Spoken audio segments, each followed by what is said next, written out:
ইসরাত ফারিয়া, আমরাও বলি সে আওয়ামী লেসপেন্সার ছিল, তাকে আটক করেছেন।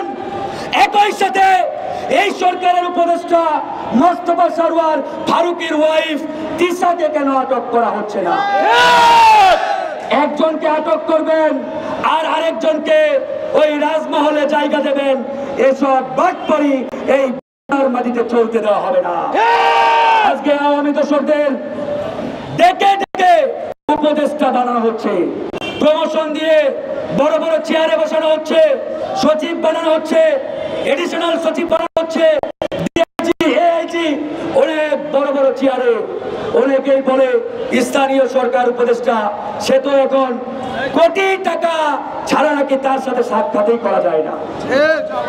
বুঝেন অবস্থাটা ভাই, সাক্ষাৎ করবেন তাতে নাকি কোটি টাকা লাগবে।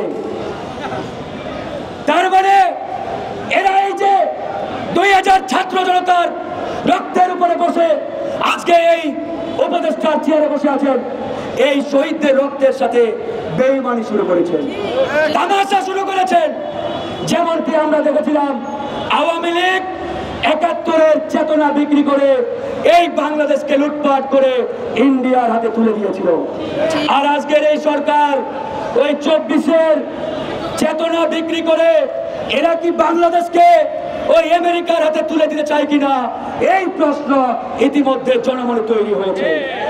আজকে মানবিক করিডোরের নামে মায়ানমারকে যে করিডোর দেওয়ার সিদ্ধান্ত, আমরা গণ অধিকার পরিষদ বলেছি আমাদের রক্তের উপরে, জীবনের উপরে, আমাদের ডেড বডির উপরে গিয়ে এই সরকারকে এই চুক্তি বাস্তবায়ন করতে হবে।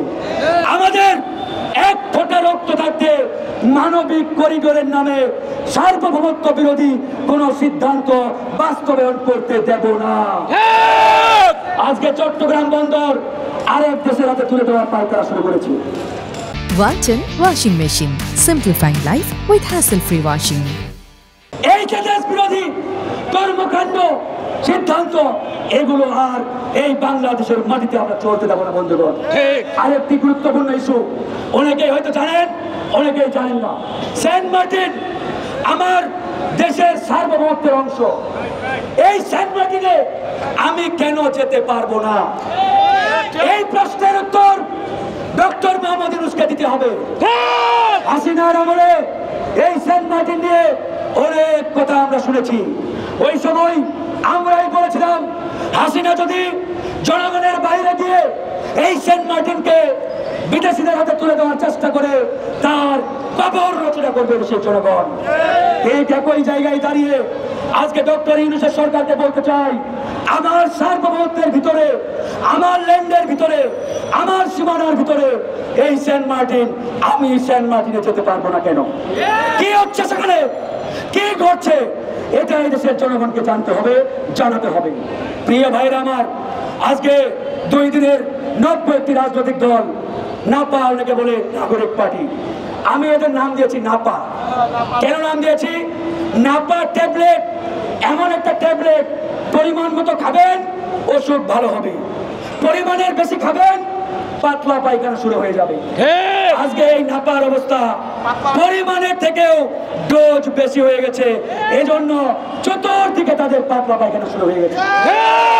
এই নাপা আর যদি সামনে বেশি আমরা এগোতে দেই, এই দেশের স্বাধীনতা, সার্বভৌমত্ব বড় ধরনের হুমকির মুখে পড়বে।